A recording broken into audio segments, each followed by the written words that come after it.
Welcome to DMAXUS. Thanks for being here. No extra talk, just pure storytelling. Let's begin today's movie short steal. The movie starts with a brief montage of Earth in ruins. A solar flare damaged the ozone layer 10 years ago, causing temperatures to climb to 150 degrees Fahrenheit. Planet Earth has deteriorated into a mostly inhospitable wasteland, scorched by UV radiation and vulnerable to catastrophic weather phenomena. Finch, one of the few survivors, is shown at the start. He is a robotics engineer equipped with a suit that protects him from the heat and the UV rays. Like any other day, he's scavenging for supplies with his robot Dewey. When he walks inside a store, his measurements suggest that UV radiation levels in the area are quite high. Meanwhile, the robot picks whatever is left in the store. Finch is then seen taking some dog food. After leaving, he marks the area so that he can keep track of the places that he's already scavenged. In the next scene, Finch travels through a deserted town that has been ravaged due to the ozone layer's depletion. The UV rays make it impossible for people to go outside. Hence, the majority of the city has been evacuated. Suddenly, Finch's suit emits a warning that a storm is approaching. He spins the truck around and slams on the accelerator while the giant storm chases him. Luckily, he manages to reach his underground laboratory, which was formerly owned by the firm for which he worked before the catastrophe hit. Later, we get to know that Finch is dying from tuberculosis. His dog and pal, Goodyear, is waiting for him at his big house. He hugs and kisses the dog, then prepares the food he found earlier. While Goodyear eats, Finch merely sips on a drink as the supplies are running out.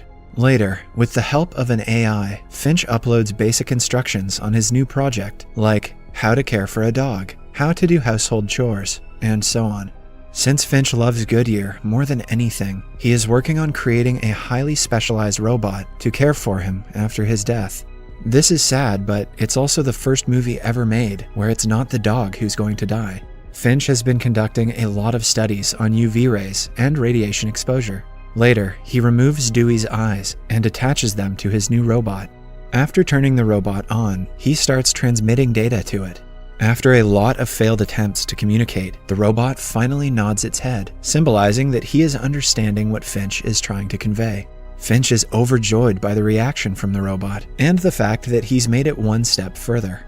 He also plays with his dog, believing that he might soon have a new friend. Finch then tells the robot to mention something about himself. The robot says that he has some rules, such as not harming humans, but the most essential rule is that in Finch's absence, he must take care of Goodyear at all costs. All of a sudden, the power goes out. Finch heads out to repair the wind turbine. He connects the cable, after which the lights are restored. Inside, the robot names himself Jeff. Meanwhile, a gigantic storm is seen coming their way. Finch comes back and connects Jeff to the weather station so he can make a forecast.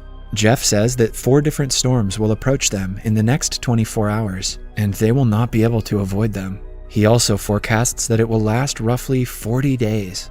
Hearing this, Finch believes that they have to leave the place soon. He also presumes San Francisco is their best option. Finch then starts to build the robot's full body. After finishing it, Finch increases the robot's transfer rate and starts teaching him how to walk. Following a bit of practice, Jeff successfully starts walking. While Finch is happy with the progress, Goodyear dislikes the robot and doesn't trust him at all. As the storm gets nearer, Finch starts packing all the essentials and also unplugs Jeff's data transfer at only 72%. Because of this, Jeff is not fully developed and hence acts like a child. Finch calls Dewey to join them, but forgets that he has removed his eyes. Hence, he attaches a camera so that he can finally see again. The 4 then climb into an RV and start making their way towards San Francisco. At the start of the ride, Jeff is extremely curious as he tries to learn everything that Finch does. For the time being, the group has successfully managed to evade the storm. They then stop by a deserted town. Finch wears the UV protection suit and calls Jeff to join him outside. He then starts teaching Jeff basic instructions on how to scavenge and also about the hazards of the sun. The duo also has a moment of fun when they pop some popcorn out in the sun. Yes, that's how bad the sun has become. The fun, however, soon fades away when Finch notices the storm approaching them. He gathers everyone and tries to outrun the storm, but it eventually catches up to them. Finch rushes outside with Jeff and orders him to help tie the RV with wires. After Finch gets tired, Jeff takes charge and successfully completes the task. Finch then gets inside the RV and secures it. Soon, the massive tornado hits, and all the wires begin to snap one after another until only one is remaining. Luckily, the storm passes and everyone is fine. Finch appreciates Jeff's good work, but is disappointed to learn that the front tire of the vehicle is damaged. They have a spare tire, but do not have a jack to lift the vehicle. However, Jeff simply lifts the vehicle himself using his sheer strength and tells Finch to change the tire. The next morning, Jeff attempts to communicate with Goodyear, saying that he is trying to learn the dog's language. But Finch wakes up and makes him understand that it will take some time for him and Goodyear to be on good terms. Later that day, a board points out that San Francisco is 1,522 miles away.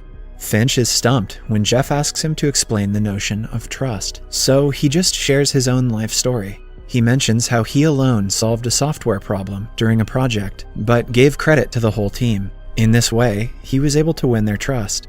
As he tells the story, Finch's health continues to deteriorate. They then stop at a restaurant where Finch vomits blood. Realizing that he doesn't have much time left, Finch takes Goodyear inside the restaurant and starts playing with him. Meanwhile, Jeff is toying with the RV. He puts on songs while he tries to drive. Because of his clumsiness, he lets go of the handbrake, and the RV hits a car. When Finch confronts Jeff, he acts all innocent. He then reverses the RV, only to crash it again. A furious Finch demonstrates what happens to his skin when he steps into the sunlight. He then screams at Jeff, telling him that his only job is to take care of Goodyear. After they leave the restaurant, Finch decides to teach Jeff how to drive. At first, Jeff is clumsy as usual, but he soon gets the hang of it and starts driving smoothly. Finch is pleased by this, but the doggo remains skeptical. At night, they stop by the road to camp. There, the beautiful northern lights can be seen, as the ozone layer is no longer present. Jeff suggests that they could drive at night, mentioning that daylight is hazardous. However, Finch teaches him that hungry people approach at night, and it's dangerous. In the morning, Finch vomits blood, and is also shivering. Jeff takes good care of him, asking if he should call the doctor. After that, they continue their journey. When they arrive in a major city, Jeff wakes Dewey, and the duo head out to scavenge for supplies. They come across a hospital, which looks looted, but Jeff has yet to learn that, so he continues his way inside.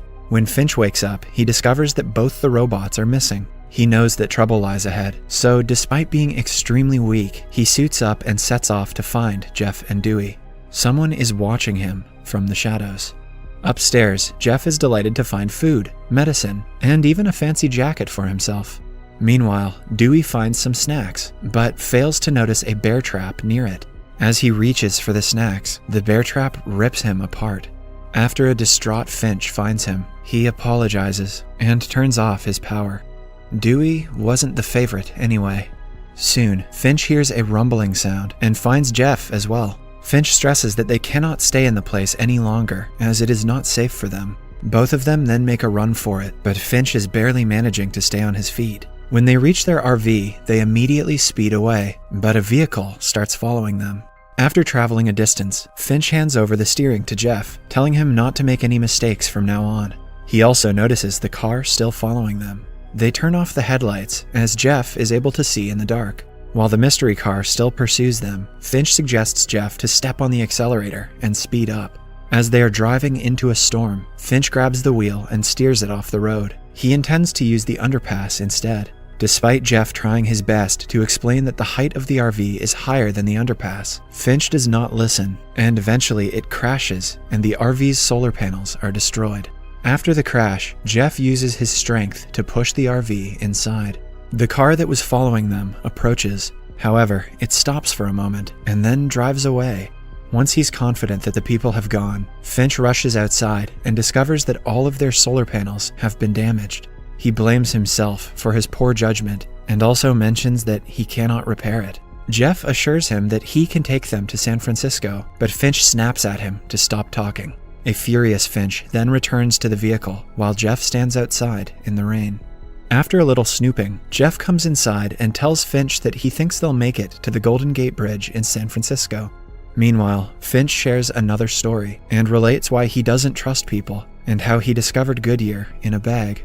He mentions that Goodyear was terrified and alone, and how he promised to protect him at any cost. Finch adds that hunger can turn any good human being into a killer, but it turned Finch into a coward, as he kept hiding while some young boys killed a young girl and her mother in a supermarket. The next morning, another road sign points out that it is 480 miles to San Francisco. Jeff is on the wheel, while a weak Finch rests. Suddenly, Jeff notices a butterfly on the windshield. He pulls over, awakens Finch, and points to the butterfly. Finch gets up and stretches his hand out, only to find it unaffected by the sunlight. He then steps outside and feels the sun. The UV radiation has decreased to the point where it is no longer a threat. I'm no scientist, but this seems like bullshit. He sees a flower and another butterfly and laughs heartily. As they continue their journey, they pass flowering plains.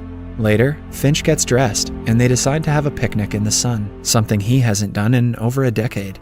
Finch then shares some more memories of his past, while wishing that he could make more of his life. Hearing this, Jeff excitedly gets up and explains that if they leave now, they will reach the Golden Gate Bridge in about 18 hours. However, Finch says that he can't make it. A saddened Jeff then promises to take care of Goodyear when he's gone. After that, Finch brings out Goodyear's ball, and the two engage in a game of fetch. He then hands the ball to Jeff and explains that this is one of the first stages in creating trust with a dog. The two then have a brief moment of fun before suddenly Finch starts coughing up blood. His white suit is now covered in blood. When Jeff asks if he can help him, Finch responds that he has already done so. He then shakes Jeff's hand and they hug. Here, Jeff is visibly upset, and we can see that he has emotions too. Jeff then assists Finch into the RV, where he lies down. Goodyear consoles Finch, while Jeff packs their belongings. Finch pats his beloved buddy on the back one more time before passing away. The two then burn Finch on the plains, along with his UV suit. After they are done mourning, Jeff carries on Finch's daily routine and feeds the dog. Later, they play fetch again. With Jeff, Goodyear starts to feel safe and begins to change. Jeff also feels that Goodyear is now his responsibility, and the two set off again. He befriends Goodyear, who finally embraces him. When they finally arrive at the Golden Gate Bridge, Jeff constructs a memorial for Finch. There, they find several messages left by people for their loved ones, letting them know where they can be found. This concludes that there are more survivors, with the possibility of family members being reunited. In the final scene, Jeff sticks his drawing of Finch, Goodyear, and himself on the fence. The two of them then leave for somewhere new. If you enjoyed this video, please don't forget to share it with your loved ones so they can enjoy it too. Your support really means a lot to us. Kindly leave a like, drop a comment, and join our growing family by staying connected with us. Yen.